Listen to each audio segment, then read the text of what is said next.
right, good afternoon. Well, good evening, everybody. Time for chapter 5 of this read aloud.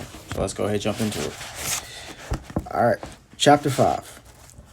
Ow! Complained Sam, banging his head on the way through the door. It immediately slid closed behind them. In fact, the door vanished completely into the wall. Will looked around at the new, smaller room. It was circular and lit by more pink torches. He frowned. "Can you guys see a way out?" he asked. He could still hear rumbling and crashing back in the main chamber. Rhea walked around the outside of the room, running her hand along the wall. There were more infinity symbols painted on the stony surface, but otherwise it was smooth and there was no sign of an exit. "Sorry, nothing," she confirmed. "Hey, look at this," said Sam. He was in the middle of the room, standing over a square table.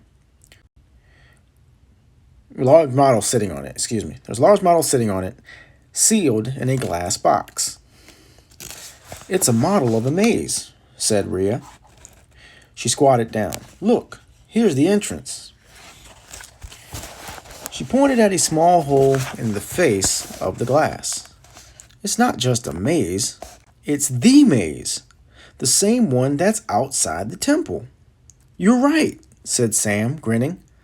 "That's amazing," interrupted Rhea.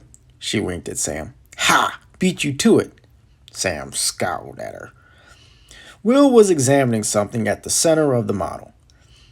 There was a dome-shaped object with a key symbol engraved on it.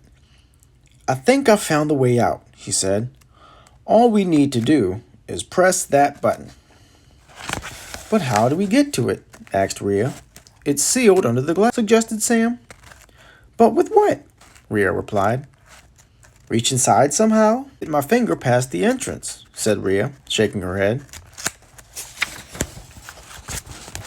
"I could try sticking my tongue in," said Sam. Rhea wrinkled her nose. "It's all right. I've got a better idea," said Will. He pulled out his torch. "I managed to push the temple door closed with this. It should be easy enough to push a little button." Will aimed the torch at the center of the miniature maze and pressed the torch switch. The brilliant beam shot out but reflected off the glass, scattering blinding light in all directions. Rhea shielded her face in the crook of her elbow. "Arr! Turn it off, urged Sam. Patchy vision. He blew out his cheeks. "Well, that was a bright idea," he muttered. "You're telling me," said Sam, rubbing his eyes with a hoof. "Way too bright." "How about the orb, Will?" suggested Rhea. "It helped you come up with ideas before." "As long as they're not bright ones," grumbled Sam. Suddenly, the floor shook and a stream of dust fell from the ceiling. "The voids are definitely inside the temple now," said Rhea. "You'd better hurry, Will." Will pulled the orb his grandma had given him from his pocket. He closed his eyes and raised it to his forehead. The gray, swirling clouds inside the sphere immediately burst into a rainbow of colors. Will took slow, steady breaths. He was aware of heavy thuds and booms outside, but he tried to clear his mind of distractions. An image started to form inside the orb and his mind's eye. An object he recognized came into focus. It was a giant cup of steaming hot chocolate. Will noticed something strange scuttling about on the rim of the cup. It was a tiny animal.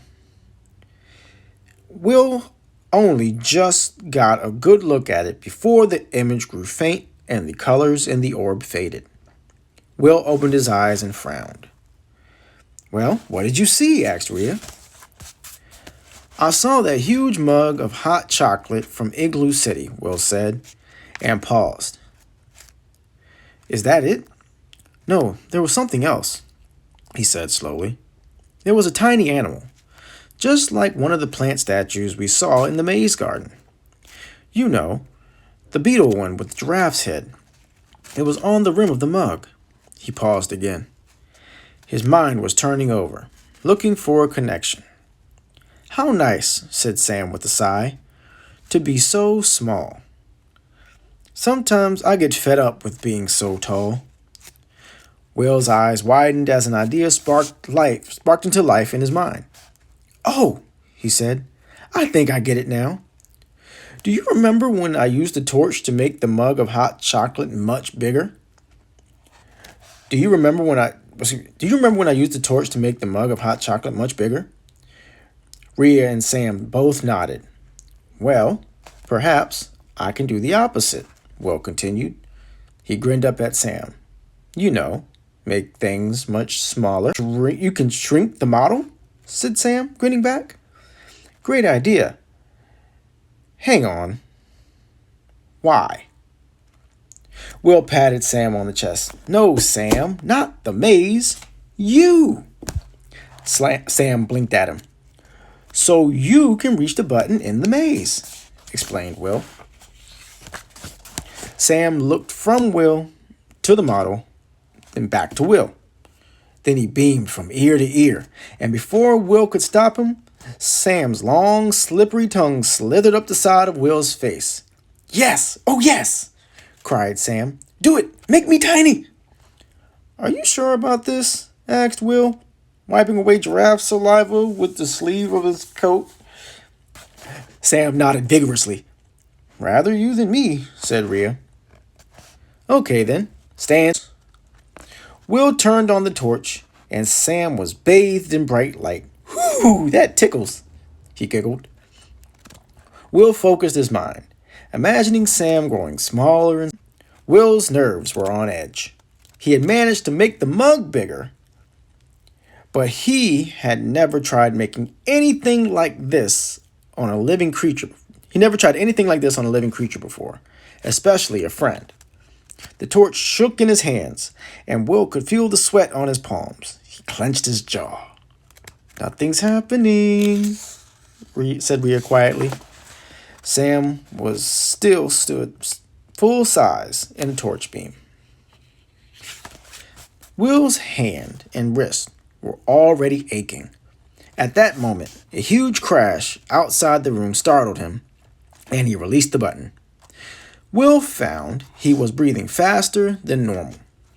What's wrong? Asked Rhea. I don't know, replied Will, flexing his sore fingers. It's too hard. I can't concentrate. Sam lowered his head to look straight into Will's eyes. Keep trying, Will. Don't worry about me. Just keep trying. Sam's right, agreed Rhea. Try again, Will. This must be part of the trial. Will took a deep breath. Again, in his mind's eye, he pictured Sam shrinking. Wrapped in bright light, Sam exclaimed, Okay, this time something's happening. Sam began to shrink all over. He was losing focus again. Sam stopped shrinking. Or rather, some of Sam stopped shrinking. Sam's long neck continued to shrink. Uh-oh, said Sam, his head lowered toward his shoulders. At the same time, Sam's tail and ossicones were growing longer and longer. As Will lost concentration even more, Sam's back legs grew taller and his front legs grew shorter. Finally, Will was forced to release the torch button. In the pink light of the room, Rhea and Will stared at Sam, their mouths open. Well, this is embarrassing, muttered Sam, his head sitting on his shoulders and his bum way up in the air. His tail drooped to the floor, and his ossicones were 6 feet tall. Rhea was trying her best not to giggle.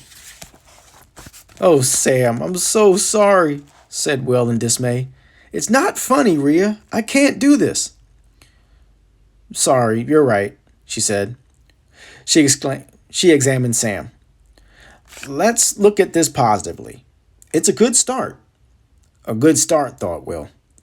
Where had he heard that before? Of course, he thought. Grandma Rivers had said the same thing when he had been behind the curtain of time. Maji had shown him that particular moment for a reason, hadn't she? She told him to listen to his grandma. What else had Grandma River said? It must have been something important. And then Will thought he understood. He remembered his grandma's exact words. Sometimes you just have to work at things. Remember, persistence is the key. It was clear to Will now. This was a trial after all, and trials weren't supposed to be easy. I'm not giving up this time, he said firmly, and lifted the torch again. Hang in there, Sam, encouraged Rhea. The torch rattled the bones in Will's fingers, and the muscles in his arms began to burn. His head throbbed, and a droplet of sweat trickled down his brow. But through it all, Will focused on his imagination, and slowly Sam returned to the correct proportions and then began to shrink. The young giraffe grew smaller and smaller until a minute later, Rhea called out, "That's it! It's done!" Will turned off the torch, panting and massaging his aching arm. "Oh, wow," said Rhea, kneeling on the floor. "You're so cute and dinky." Sam, the shrunken, spying giraffe, was only 5 centimeters tall. He looked up at Rhea, looming over him like a giant. "I've changed my mind," he said in a tiny, squeaky voice. "I like being tall." Will knelt beside Rhea. "I'll change you back as soon as possible, buddy," he said. "Now, can you climb onto my hand?" Sam clambered onto Will's outstretched palm, and Will carefully lifted him up. "Whoa, heights! Don't like heights!" Sam moaned, peering over the side of Will's hand. Will carried Sam carefully to the entrance of the miniature maze. "You ready?" asked Will. Sam nodded and stepped inside. "All right. We can see the way through the glass. Just follow our directions, okay?" Will and Rhea guided Sam along the corridors of the model maze. Meanwhile, the room rumbled with the force of the void's attack. Pebbles dropped from the ceiling onto the glass box. Rhea quickly brushed them aside as shrunken Sam moved toward the center. "The button's around the next corner," Will called to Sam. "I see it," came his tiny, tinny voice. "Hurry, Sam, press it." Sam placed his 2 front hooves on the domed button. Nothing happened. It wouldn't move. He pressed again. "I'm not heavy enough," he shouted. "Use all your weight," Will called down to him. "Sit on it or something." Sam turned around and lowered his backside onto the button. There was a click, and purple light illuminated the key symbol on the button.